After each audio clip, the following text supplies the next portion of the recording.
Hello everyone, welcome, my name is Phoenix and this is the Consumer's Guide to Filmmaking. Weapons. 2025, Zach Cregger. On a brisk night in the town of Maybrook at 2:17 a.m., over a dozen children run off into the darkness, never to be seen again. These children all belonged to Miss Grady's third grade class. However, one child didn't run. A boy named Alex. With the town in turmoil, the residents must try to find out what happened to these children before it is too late. I had heard tale of a bidding war over Cregger's script for this film. Having now seen it, I am glad Cregger got to direct it himself, and I am certainly glad to say that that bidding war was worth it. This is a massive step up for this young director. This film is leagues above what Cregger was doing with Barbarian in two key ways.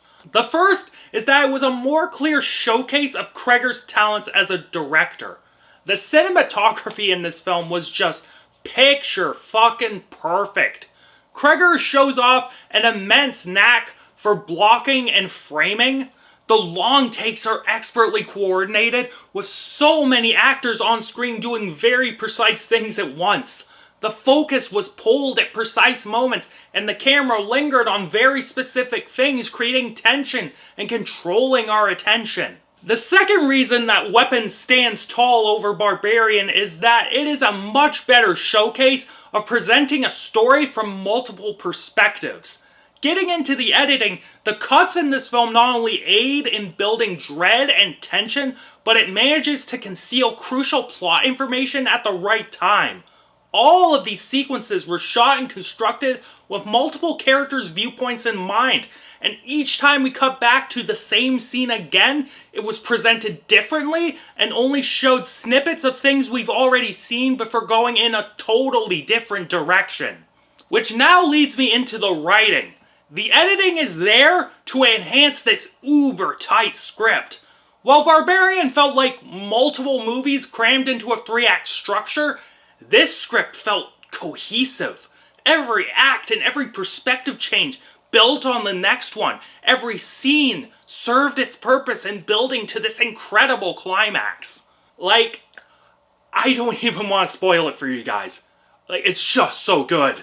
But what I will say is that this film excels more than Barbarian in its blending of tones and its thematic bent. There is one bit near the end where a possessed person keeps getting back up after getting his shit kicked in. After the fourth time it happens, it just keeps getting more hysterically funny. The latter improvement on writing the thematic elements sees Cregger constructing this interesting take on collective trauma. Ignoring the spooky bullshit, this story is about a town grieving over a horrifying tragedy.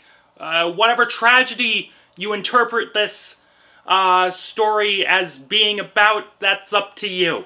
But these characters all handle trauma in ways that you often see in these cases. Not only that, the film ends on such a dour note, and it befits a thematic discussion such as this one.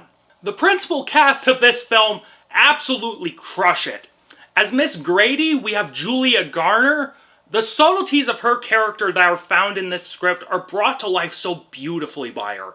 She is full of anxiousness and depression, but she also amps it up for the big horror moments as well. Playing Archer, the father of one of the missing children, is Josh Brolin. This king channels that desperation of a father who has lost everything so beautifully for a film like this. His interactions with Garner and the rest of the cast are really well performed. In the role of our antagonist, we have Amy Madigan. Now, I won't spoil exactly who or what this particular antagonist is, but Madigan's performance in this film as this antagonist is fucking great. She is simultaneously menacing and over the top all at the same time. As the young boy Alex, the surviving person of this catastrophe, we have Carrie Christopher. This young man does a really good job with this material, and he conveys some really palpable fear throughout. To speak on a couple other elements of Cregger's direction I like before wrapping up, the production design in this film was top-notch. Using a couple towns in the state of Georgia to stand in for this northeastern town, Kreger did a great job of building a lived-in world through his shooting locations. But this is a horror movie. Fuck all that frilly nonsense about filmmaking and cinematography. Ugh. What about the gore and the blood and the spooky bullshit? There was some top-notch spooky bullshit, blood and gore in this film. Some heads got caved in, gnarly looking makeup, the villain design was wonderful, it's great stuff. Musically, I really liked what Kreger and his team of composers did with this score. It's an incredibly percussive affair, but it blends so many genres together.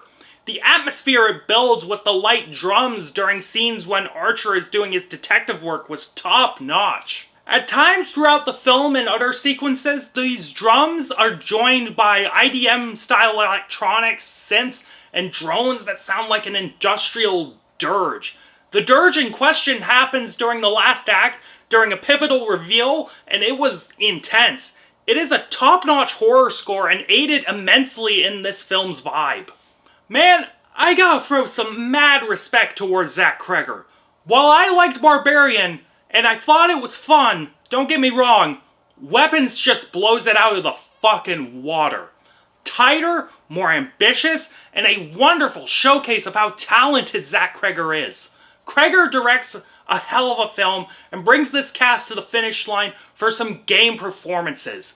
It is a horror movie that is definitely worth the hype. Go in as blind as possible and try to catch it in theaters. Highly recommended. And I'm feeling a 9 to a 9.5 out of 10 on this one. Potentially.